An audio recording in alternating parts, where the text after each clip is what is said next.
大家好，我係 Evelyn BChannel 斜棟資訊平台 Green Life 環保人生嘅節目主持人。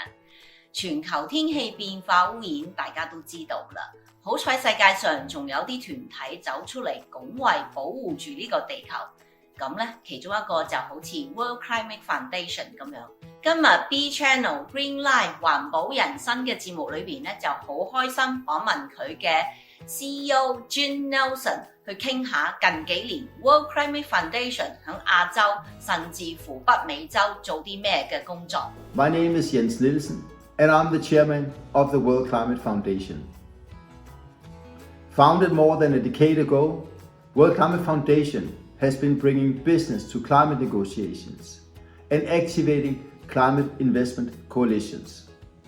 More recently, we've also replicated this success for biodiversity and nature, establishing the World Biodiversity Summit in 2021. Since 2010, we've worked closely with the business and policy sector in developing our flagship conference, the World Climate Summit. This summit is driven by business and investment solutions to climate change, acknowledging the essential importance of collaboration and the bottom-up perspective in solving climate change. With climate action in mind, the World Climate Foundation has also helped develop the Climate Investment Coalition. This specific coalition supports the net zero transition by mobilizing investments for clean energy and climate by 2030. Last year, the coalition convened leading institutional investors, governments, and other relevant stakeholders to help mobilize a total collective commitment of $130 billion from Nordic and UK pension funds to be invested in clean energy and climate by 2030. As we work with the Nordic and UK governments and other key stakeholders on this, we are also hoping to mobilize green investments in emerging and developing markets such as Asia. There is no doubt that Asia has a key role to play, not only in achieving the Paris Agreement, but also in strengthening natural resource management and investments in nature, in alignment with the post-2020 Global Biodiversity Framework, which will be defined and agreed upon later this year in Kunming. One of the key topics discussed here today at this event is the lungs of the planet, namely forest ecosystems and trees. This is also a key topic for the World Biodiversity Summit, which we will host alongside the next UN General Assembly in New York and during the COP27 in Sharm el-Sheikh, Egypt. Forests are also prominent in the international policy agenda. This was made clear last year at COP26 in Glasgow, where leaders from 141 countries committed to halt and reverse forest loss and land degradation by 2030 through strengthening their efforts to conserve and restore forest and other terrestrial ecosystems. The goal of the World Biodiversity Summit is to bridge biodiversity and climate and to accelerate investment-driven solutions to the biodiversity crisis. We are driven by a conviction in the importance of cooperation and the certainty that tomorrow depends on the union of efforts and wills. By working together and serving as a meeting point for leaders across public and private sectors, we aim to support the Task Force on Nature-related Financial Disclosures and to set the world on course to meet the 2050 vision for biodiversity. Evidence of biodiversity loss is everywhere, biodiversity loss not only affects plants and animals, but threatens all life on our planet.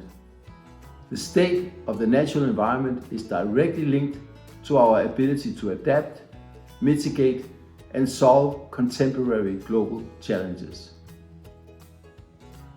As we aim to bring economic growth within safe planetary boundaries, achieve the Paris Agreement goals, and support the post-2020 global framework, cross-sector synergy is crucial.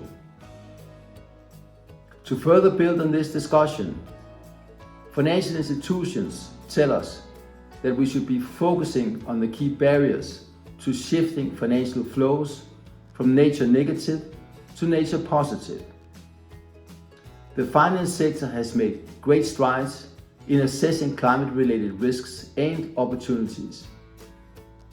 Now, it is urgent to expand the focus to include biodiversity and nature. There is no better place to start than by looking at deforestation, where climate change and biodiversity loss converge to a devastating effect and where data tools are increasingly available. A large part of the climate solutions are in nature, and so far we haven't looked closely enough at them yet. We need to understand that nature has those solutions for us. Therefore, it is key to highlight the importance of investing in sustainable forest management and how we can solve the climate and biodiversity crisis one tree at a time. Forests, trees, and healthy ecosystems, when sustainably managed, make vital contributions both to people and the planet. Not to mention the contributions that forests have towards people's culture and identity.